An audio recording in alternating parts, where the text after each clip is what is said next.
I just think it's entirely fair that Why?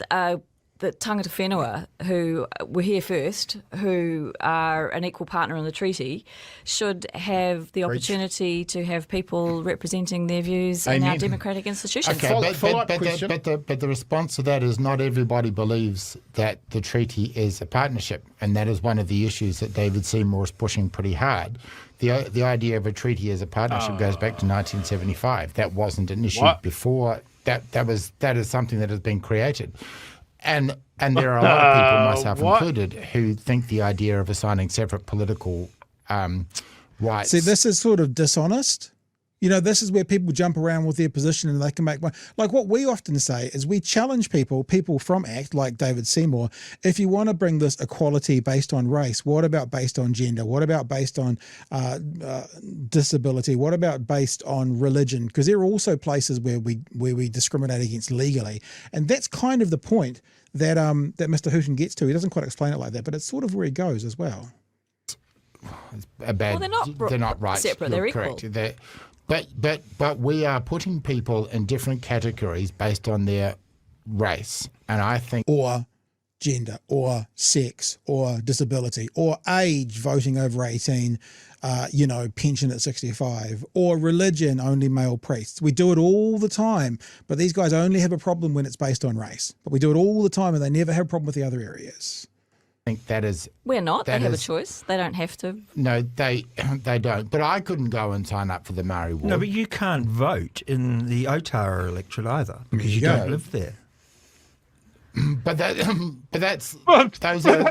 are not comparable pieces of analysis.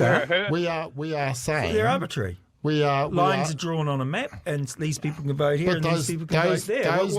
Those lines are not drawn up by race. So, and the issue exactly, Matthew Hooton. So why are you so fucking focused on making it all appear equal based on race when all the other protected classes you don't care about? You don't care that you don't get to vote in Dunedin because you don't live in Dunedin. You care that you don't get to vote on the Māori Ward because you're not Māori. It's the same. And just because we say race, it's just a category like every other category, but racists and people playing the race card like to be able to get in there and stir up their base by going, unfair, look what the brown people get that we don't get. Look, they never go, look what the farmers get, what we don't get. Look what the retired get, what we don't get. They go, look what the brown people get. And they build this tension and this fucking racial division. They're the guys who are saying, oh, it's so racially divided in New Zealand. Yeah, because you guys are the ones trying to make this huge amplification of something that's not there and is not worried about in any other protected class. And if you don't know what protected class means, it means the class within the Human Rights Commission. Race is one of them. You don't care about any of the other ones. You only care about race, which is why when Matthew Hooton says you can't vote in Otara, and he goes, yeah, but it's not to do with race. It's a group. It's a class of people, and you're not allowed to vote there because you're not a part of them. It's no different. There's a bit to go on this tree, but you should jump in, sir.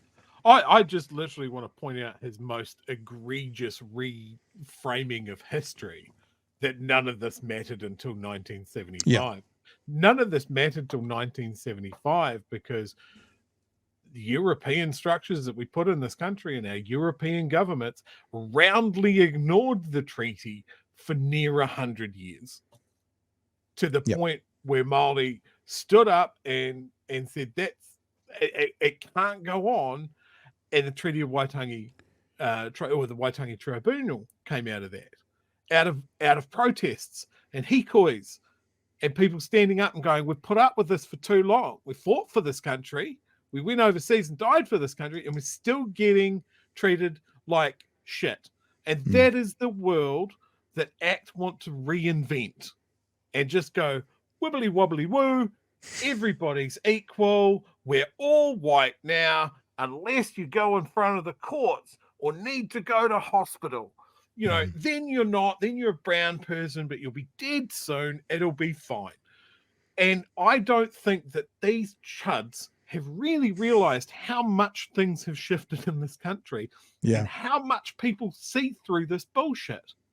You saw someone like, what was his name? Batchelor in his... Julian Batchelor's traveling clown show of racism being roundly hounded at every location he went to.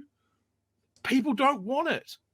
We don't want a divided country. We want an equitable country. This is where we bring up the image, the differences between equal and equitable again.